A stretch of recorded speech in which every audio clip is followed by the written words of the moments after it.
हाँ बेटा, तो लास्ट क्लास में हमने फोर्स के बारे में पढ़ा था, किस तरह से करंट कैरिंग वायर पर मैग्नेटिक फील्ड के कारण फोर्स लगता है। साथ ही साथ हमने डिस्कस किया था force between two parallel wire, जिसका फॉर्मूला आया था mu naught by mu naught I1 I2 L by 2 pi D. D is distance between two parallel wires. ठीक, आज हमें यहाँ पर डिस्कस करना है torque acting on a current carrying coil. किसी भी एक करंट कैरिंग कॉइल पर टॉर्क कितना एक्ट होता है वो हमें देखना है। ठीक, बहुत इंपॉर्टेंट डेरिवेशन है। तो torque acting on current carrying coil, किसी भी एक करंट कैरिंग कॉइल पर मैग्नेटिक फील्ड में कितना टॉर्क लगता है हमें देखना है in magnetic field. In magnetic field, तो मान लीजिए बेटा कि मेरे पास एक मैग्नेटिक फील्ड है जो मैंने क्रिएट करी है with the help of two magnetic poles, north and south pole.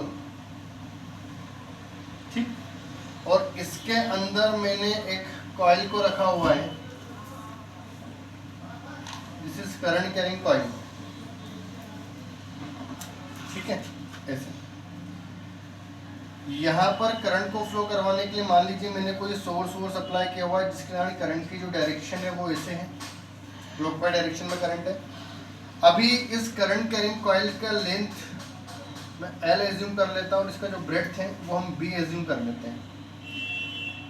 Magnetic field की जो डायरेक्शन होती है it is from north to south, तो मैग्नेटिक फील्ड जो होगी it is from north to south, इस तरह से मैग्नेटिक फील्ड होगी। अब बेटा अगर देखा जाए तो मैग्नेटिक फील्ड में मेरे पास यहाँ पर इस करंट कैरिंग कॉइल में कितने कंडक्टर्स है, A B B C D and D A. Correct. इन चारों कंडक्टर्स में करंट फ्लो हो रहा है और ये चारों कंडक्टर्स कहाँ रखे हुए हैं, मैग्नेटिक फील्ड में रखे हुए हैं। और ये ऑलरेडी लास्ट लेक्चर में पढ़ चुके हैं कि जब भी किसी करंट कैरिंग वायर को मैग्नेटिक फील्ड में रखा जाता है तो उस पर एक फोर्स लगता है, this force is called magnetic force, whose value is bill sine theta.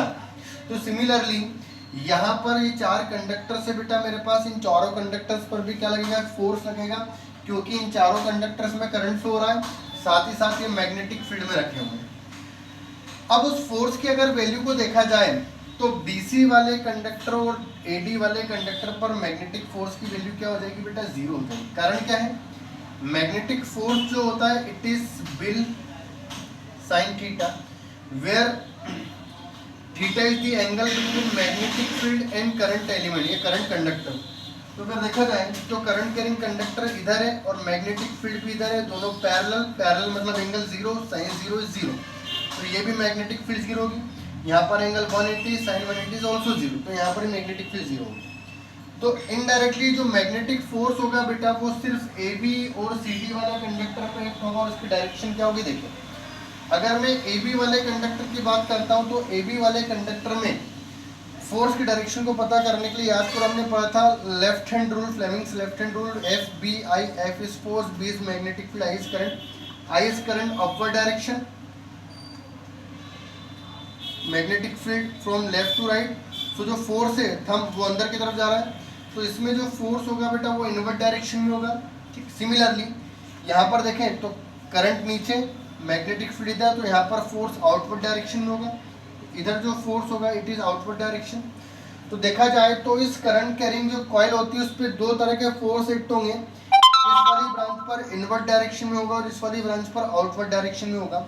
ये जो दोनों फोर्सेस होंगे ये क्या करेंगे, इस कॉइल को रोटेट करेंगे। जैसे फॉर एग्जाम्पल मान लीजिए कि कॉइल है, इस वाले पर फोर्स अंदर लग रहा है, इस वाले पर फोर्स बाहर लग रहा है, तो इसको इस तरह से रोटेट कर देंगे। और जब भी कॉइल फोर्स के कारण, कोई भी डिवाइस फोर्स के कारण रोटेट होती है तो उसको हम क्या बोलते हैं बेटा, टॉर्क। अब टॉर्क होता है फोर्स और दोनों फोर्सेस के बीच का परपेंडिकुलर डिस्टेंस। तो हमें क्या निकालना पड़ेगा बेटा, परपेंडिकुलर डिस्टेंस। इसको समझने के लिए हमें एक और डायग्राम बनाना पड़ेगा जिसको बोलते हैं टॉप व्यू।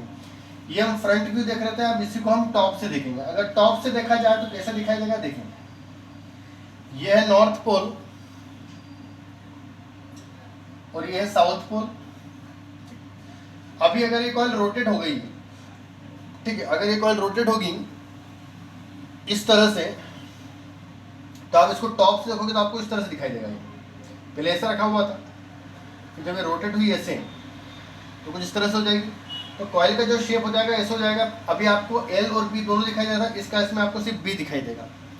तो यहाँ पर जो कॉइल होगी वो ऐसे हो जाएगी और आपको इसकी सिर्फ ब्रेड्थ दिखाई देगी ये, क्योंकि इस पर एक फोर्स ऊपर लग रहा था, अमाउंट इज बिल, साइन 91 हो गया, क्यों, एंगल 90 डिग्री बन रहा है। सिमिलर इस पर एक फोर्स नीचे लग रहा था, दिस इज बिल। यहाँ पर मैग्नेटिक फील्ड ये रहा। अच्छा, हर एक सरफेस का एक एरिया वेक्टर होता है, नॉर्मल वेक्टर होता है, जिसकी डायरेक्शन हमेशा सरफेस के परपेंडिकुलर होती है। अभी इसका जो सरफेस है बेटा वो ऐसा है, तो इसका परपेंडिकुलर यही होगा। तो इसका परपेंडिकुलर वेक्टर जो है वो ये रहा, ए वेक्टर। तो मैग्नेटिक फील्ड और ए वेक्टर के बीच का एंगल में थीटा एज्यूम कर लेता हूँ यहाँ पर। अब टॉर्क क्या होता है बेटा? टॉर्क होता है magnitude of one force multiply by perpendicular distance between forces, दोनों फोर्सेस के बीच का परपेंडिकुलर डिस्टेंस।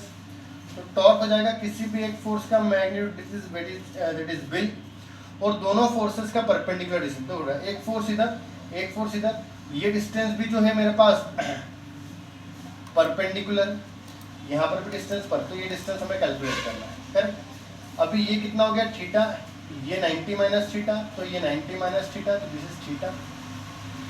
ये डिस्टेंस को मैं एल एज्यूम कर लेता हूँ, सॉरी एल तो हम ऑलरेडी मान चुके हैं। इस डिस्टेंस को हम क्या एज्यूम कर लेते हैं? डी। तो परपेंडिकुलर डिस्टेंस कितना हो गया बेटा मेरे पास? डी हो गया। डी की वैल्यू को मुझे कैलकुलेट करना है।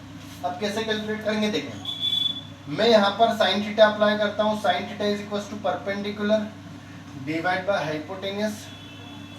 तो डी की जो वैल्यू आ जाएगी बेटा, it is B sine theta. तो मेरे पास यहाँ पर डी आ चुका है, which is B sine theta. अब इसकी वैल्यू को हम यहाँ पर इक्वेशन 1 में पुट कर देते हैं। अगर ये वैल्यू इक्वेशन 1 में पुट की जाए तो क्या आंसर हमें मिलेगा? देखें,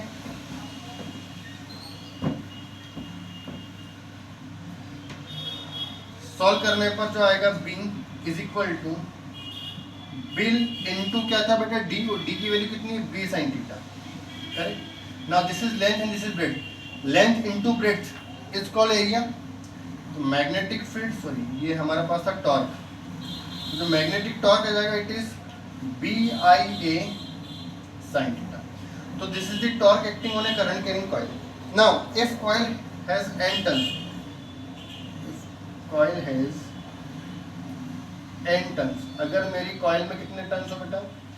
n टर्न्स होते हैं, तो हर एक टर्न कितनी मैग्नेटिक फील्ड क्रिएट करेगा? तो टोटल जो मैग्नेटिक फील्ड हो जाएगी it is BINA sine theta. ठीक है। इसका जो फॉर्मूला होता है, यहां से हमें एक और चीज क्रिएट होती है। अगर मैं इसको वेक्टर फॉर्म में लिखूं तो बेटा वेक्टर फॉर्म में कैसे रिप्रेजेंट किया गया? Torque vector equal to I N A B cross A. ठीक है, ये क्या हो जाएगा हमारे पास? Torque in vector form. अब बेटा अगर बात की जाए वेक्टर फॉर्म की, तो इस फॉर्मूले से हमें एक और चीज निकलती है जिसको हम क्या बोलते हैं? Magnetic moment. ठीक। तो जो मैग्नेटिक मोमेंट होता है वो क्या होता है बेटा हमारे पास? इसको हम कंपेयर करते हैं torque acting on a current carrying, sorry torque acting on magnetic bar magnet. अगर बार मैग्नेट की बात करें तो बार मैग्नेट पे जो फॉर्मूला आता है वो होता है M B sine theta, where M is magnetic moment. ये जो फॉर्मूला होगा वो इसके नेक्स्ट लेक्चर में हम डिराइव करेंगे। जैसे हमने देखा था torque acting on dipole, dipole पे कितना था बेटा? पी ई साइन थीटा था। वहाँ पर मैग्नेट इलेक्ट्रिक फील्ड होती है, तो यहाँ पर मैग्नेटिक फील्ड होती है। वहाँ पर इलेक्ट्रिक मोमेंट, तो यहाँ पर मैग्नेटिक डायपोल मोमेंट। तो सिमिलरली ये जो मैग्नेटिक डायपोल मोमेंट जो कि एक बार मैग्नेट पे एक्ट होता है, उसको मैं कंपेयर करता हूँ किससे? Torque acting on a current carrying coil पर। तो अगर देखा है तो बी से बी कैंसिल आउट हो रहा है, साइन से साइन कैंसिल आउट हो रहा है, तो एम की वैल्यू किससे रिप्लेस आएगी बेटा? आईना से। तो यहाँ पर M is I N, it is called आईना।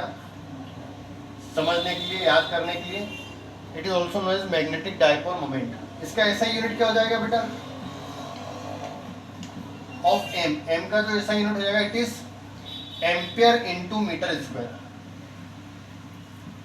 Ampere into metre square. N तो नंबर ऑफ टर्न्स होंगे जिसकी कोई भी यूनिट नहीं होगी, करेक्ट। तो इस तरह से हम किसी भी एक करंट कैरिंग कॉइल का टॉर्क निकाल सकते हैं जब उसको मैग्नेटिक फील्ड में रखा जाता है। टॉर्क के से हम क्या निकाल सकते हैं बेटा, यहाँ पर मैग्नेटिक डायपोल मोमेंट, ठीक है। चल अभी जो हमारा नेक्स्ट क्लास में जो टॉपिक रहेगा इट इज फोर्स, जिसको हम बोलते हैं लॉरेंस फोर्स या force on a current carrying force on A charge particle. Charge particle पर फोर्स निकालने के बाद हम इसकी एक डिवाइस देखेंगे साइक्लोट्रॉन, ठीक है। साइक्लोट्रॉन को समझने के बाद दो टॉपिक और रह जाएंगे, गैल्वेनोमीटर और एमीटर, देन आपका चैप्टर जो होगा फिनिश हो जाएगा, ठीक। चलिए आज के लिए इतना ही।